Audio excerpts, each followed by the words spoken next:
Howdy there, Isaac here. I know, I put a like goal on the previous video that hasn't been hit, but I really want to get back to this story. I will be discontinuing the use of like goals. With that said, today we'll be continuing the story right where we left off, with Izuku versus Todoroki. Without further ado, let's get on to the story. Hope you're as pumped as I am. What if Izuku was a Uchiha? Part 4. The story starts now. Izuku stared straight forward at Todoroki, watching the amber flames dance around his arm and leg. The young hero was panting, eyes wide as he recovered from the shock of Izuku's genjutsu. The Uchiha smirked. His illusion had worked perfectly. See, Izuku needed not only to win, but to have an inarguable win. He guessed that Todoroki had a fire quirk. His father was Endeavor, after all. If Izuku beat Todoroki, then Bakugo, he would be the undisputed champion of UA. From there, he could move on to bigger prey, the villains he'd have to fight once he was an intern. The Uchiha would get over this hurdle. This is what he had trained so hard for, after all. Todoroki shook his head before quickly deactivating his flames. How could he let someone bait him into using this power? The young hero looked up towards where his father was, with Endeavor looking right back. There you go. Come on, hurry up and beat him so you can move on. Izuku ignored the number 2 and focused on his opponent. Todoroki was staring at his hand and gritting his teeth. Izuku recognized that look, the look of hatred and disgust at oneself, the hatred of a power you received from your father. Izuku had given himself that same look when he first awakened his power, hating the only thing his father had ever given him. You can't hate yourself like that, Todoroki. The young hero looked up from his hand, gazing at the Uchiha with frustration. I don't know what you mean. Let's just get back to the fight. Todoroki went to erect a large ice wall like he did against the tape dude, but Izuku was lucky enough to be just a tiny bit faster. The Uchiha got close up and kneed the young hero in the stomach before uppercutting him into the air. Todoroki couldn't believe this. Even after partially thawing himself, Izuku was still faster than him? How? What was pushing his opponent so much?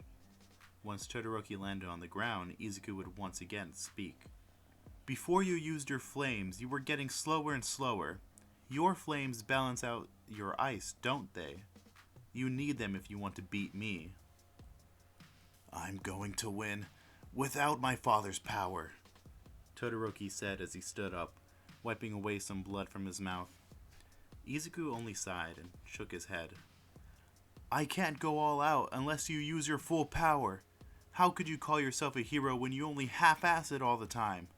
What happens when some family gets hurt because you were too worried about becoming your father to use your flames?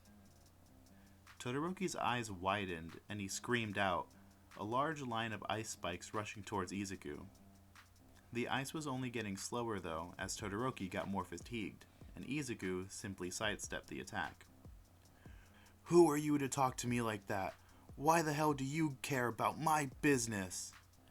Todoroki now ran up to Izuku, thinking that the Uchiha couldn't survive a point-blank ice attack. He tried to summon more ice before reaching out to freeze Izuku's arm.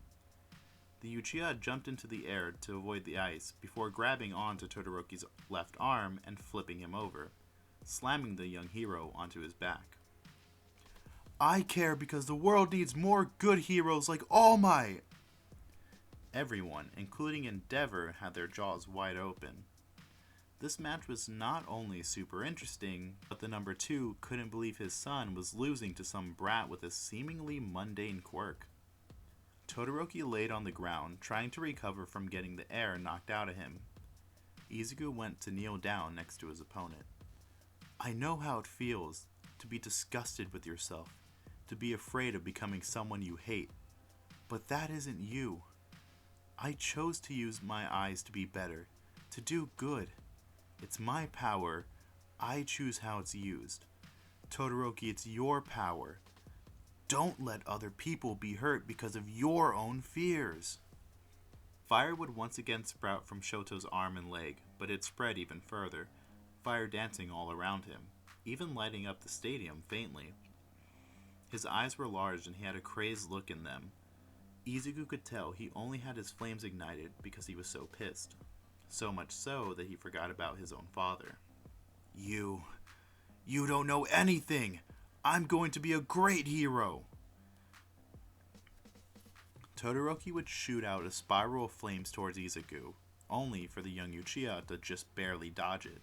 The heat from Todoroki's flames burned Izuku, but not enough to cause damage. It did let him know, however, that these flames were deadly. This was no good.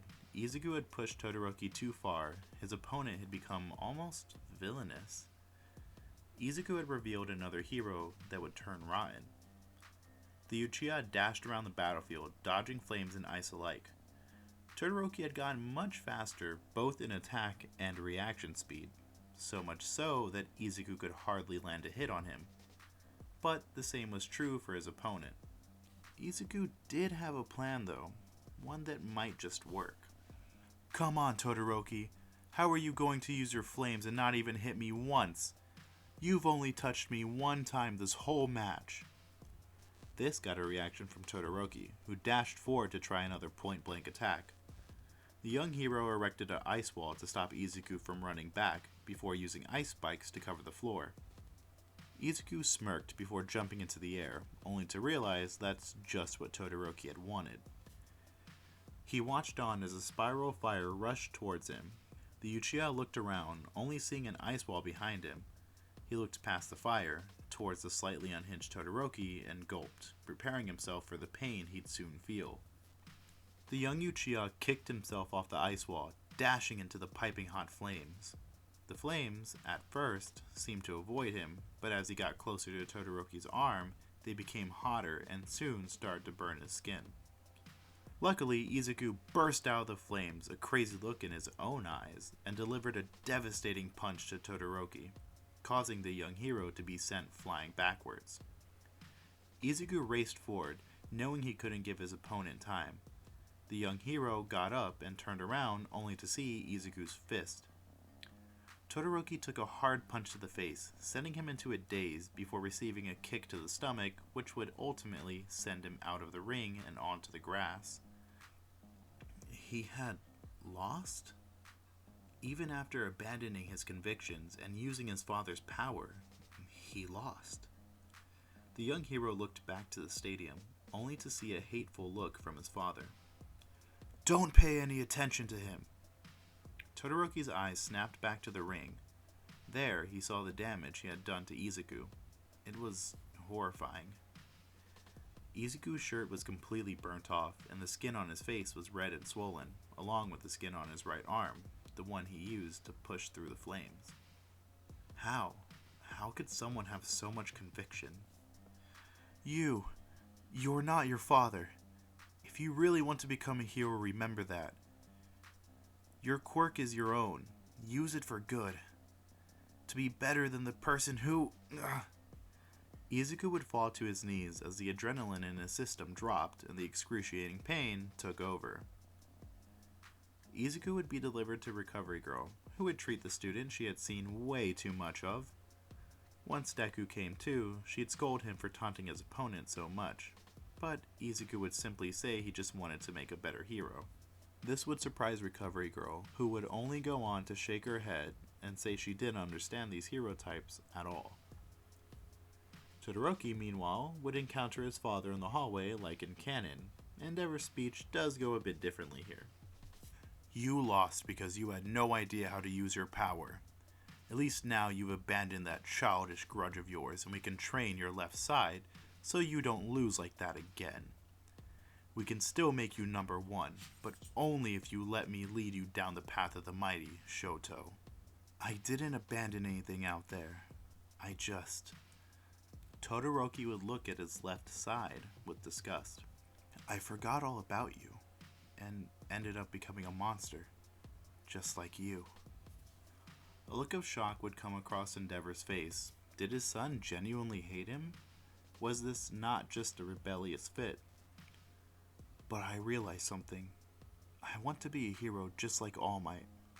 I want to save families, not break them apart.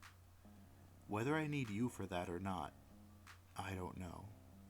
Todoroki would then leave, with Endeavor staying behind in a state of shock. The next fights wouldn't be quite as crazy, but I think a couple would be interesting.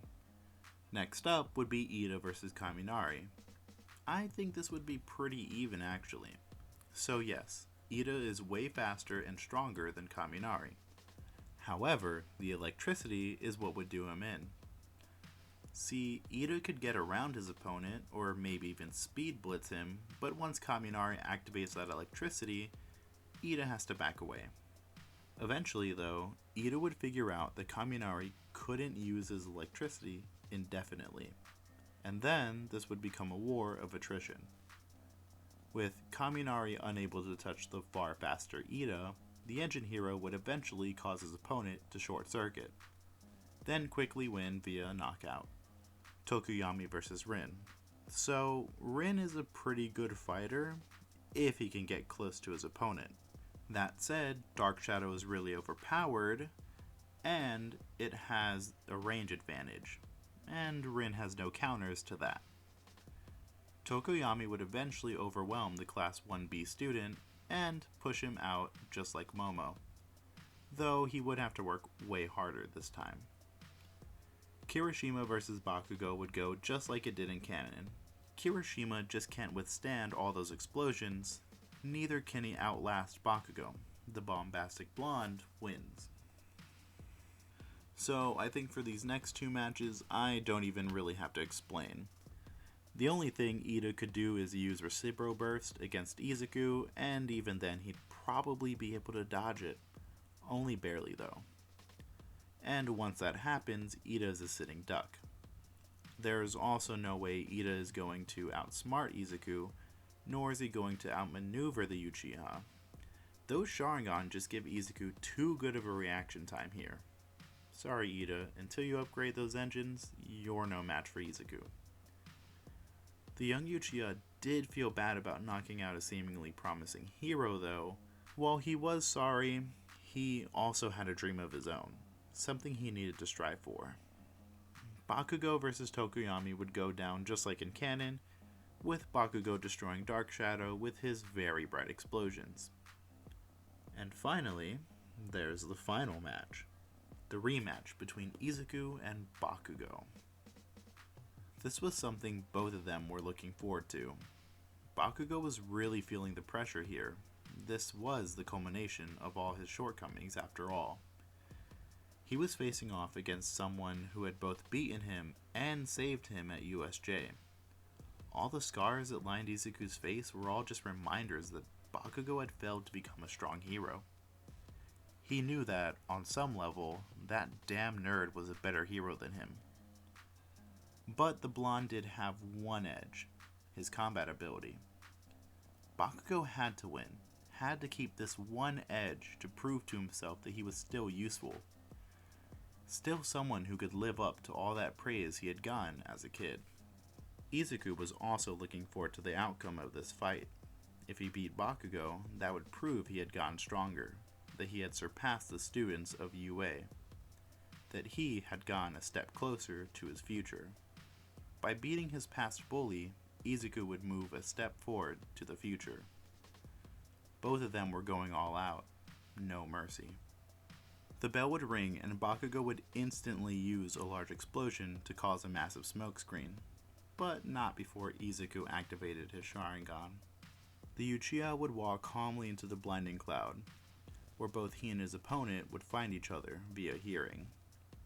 Izuku would avoid a large explosion before grabbing onto Bakugo's arm. From the very start, Izuku was playing no games. He wasn't trying to save Bakugo, wasn't trying to test him out, no, he was trying to cripple Bakugo. The bombastic blonde would try to counter, but Izuku quickly aimed attacks at his shoulders and arms, stopping the blonde from attacking. Bakugo would immediately realize his only hope was to retreat, but Izuku would grab onto his right arm and twist it before kneeing it at the elbow, effectively breaking it. This would make Bakugo scream out in pain, before using a large explosion to create distance. This would hurt Izuku, but not more than the flames from Todoroki did. The Uchiha would try to close the distance between him and his opponent, but Bakugo kept setting off explosion after explosion, like a wild animal. The crowd had no idea what was happening, only that in the smoke, a heated battle was going on. This went on for several minutes, with Bakugo too afraid to let Izuku near him, and Izuku getting small injuries from Bakugo's explosions. The battlefield would then go silent for a while, with the smoke clearing a bit. Bakugo was looking around frantically, attempting to hear Izuku's footsteps, or any sign of him, but there was only silence. Suddenly, Bakugo heard rocks moving to his left. The blonde quickly fired off an explosion in that direction, only for his hand to recoil in pain. His explosions had been getting smaller and smaller due to this pain, something he was sure Izuku had noticed. More rocks sounded off behind Bakugo now, and like before, he quickly fired off an explosion again, which only strained his hand more. Damn it, that damn Deku was using his quirk against him. Maybe he should just fly up and use a gigantic explosion to take out the whole ring. More rocks from his right, and once more another painful explosion. Only this time, Izuku would appear behind Bakugo. The blonde would scream out once more as Izuku grabbed his other arm and dislocated it via a powerful kick to his torso. Bakugo was now basically quirkless and trapped in a smokescreen. Izuku then proceeded to kick Bakugo onto the floor and stepped on him. The blonde looked up, seeing a shadow with glowing red eyes hovering over him. "You called me quirkless and useless for years, so tell me, how does it feel to be called Deku now?" Bakugo was utterly speechless. He had suffered a complete and total loss to this damn nerd. Damn it, damn it, damn it! How could he be so useless? How could he... "You're not useless," Izuku would say, before kneeling down next to his opponent. The Uchiha would sigh before speaking once more. "I was being spiteful. The world needs more heroes like All Might. Please, focus on more than just strength." Bakugo was on the ground, looking up at his rival with a look of hatred. Izuku only sighed before proceeding to knock Bakugo out with a swift chop to the neck. Again, another strong person who is rotten. The Uchiha would then release his genjutsu on Bakugo. All this time, he hadn't really broken his arms. It was all fake, a psychosomatic reaction from Bakugo. Once the smoke cleared, Izuku would be declared the winner of the tournament. The award ceremony would be Izuku first, Bakugo second place, looking very dejected, and having Tokoyami in third place, since Ida had to leave due to a family emergency. Ida would have told Ochako to tell Izuku before he left, so the Uchiha would understand the gravity of the situation. If Ida's brother was where Izuku thought he was, then it was very possible the hero killer could have gone to him. Izuku did hope Ida's brother was alright, but odds were he was in critical condition, if not worse. The Uchiha chose not to focus on that too much though, instead looking towards the guests in the stadium before locking eyes with Endeavor. His cold eyes met Izuku's fiery ones, and they both knew what the other wanted. Izuku wanted to train under the number 2 hero, while the number 2 hero wanted to have his son train to beat this powerful student. Unfortunately, instead of All Might handing out the awards, Principal Nezu would hand them out. The tiny polar bear mouse would give the students much the same advice as All Might though. Bakugo would be told to think of his medal as a scar, something to remind him to keep working hard. Tokoyami would be told not to rely on his quirk so much, and to also train harder. And Izuku? Well, he would be told not to become complacent, to keep working hard to stay on top. Admittedly, not the best advice to the Uchiha. Everything else would go like it did in canon. Ida arrived at the hospital to meet his brother, who was nearly dying, and Todoroki would go to visit his mother in the mental hospital. A couple days would go by, and Izuku would notice a change in Ida's personality. He knew why, since he had read about what happened in the news. Izuku felt the same way, like he wasn't strong enough. While Ida wanted to become stronger and get revenge, Izuku wanted to get stronger due to what happened in the tournament. Shoto had become unhinged and wasn't thinking straight, which was the only reason Izuku had beaten him. With Bakugo, Izuku had to rely on genjutsu. The Uchiha had trained so hard and yet wasn't strong enough to beat them without genjutsu. He needed to get stronger, needed to find someone that would make him stronger. Meanwhile, everyone would still choose their hero names, with most of them being the same besides maybe a more dejected Bakugo. Except Izuku's, of course. After much deliberation, he would walk up to the podium and present his name, the Scarlet Hero, Avail. For those who don't know, the word avail basically means to help or aid others, or to give others advice. Yes, Izuku's primary goal is to get vengeance on his father, but he also still has people's best interests at heart, even though he's more extreme about things. He does have problems with Hero Society, but he still wants to save and help others at this point. To that point, Izuku would be accepted into Endeavor's agency, even getting to meet the number 2 himself. Yes, his path to power had led him to this despicable man. He would walk into Endeavor's office, the two having a stare down from across his desk. Izuku Uchiha, the student who surpassed Shoto. I have a proposition for you. But that is where we'll be leaving it off for now. I hope you guys enjoyed the video. If you did, consider throwing a kunai at that like button. Or maybe even casting a genjutsu on that subscribe button if you haven't already. That is it for now. Have a good one wherever you are. Bye bye!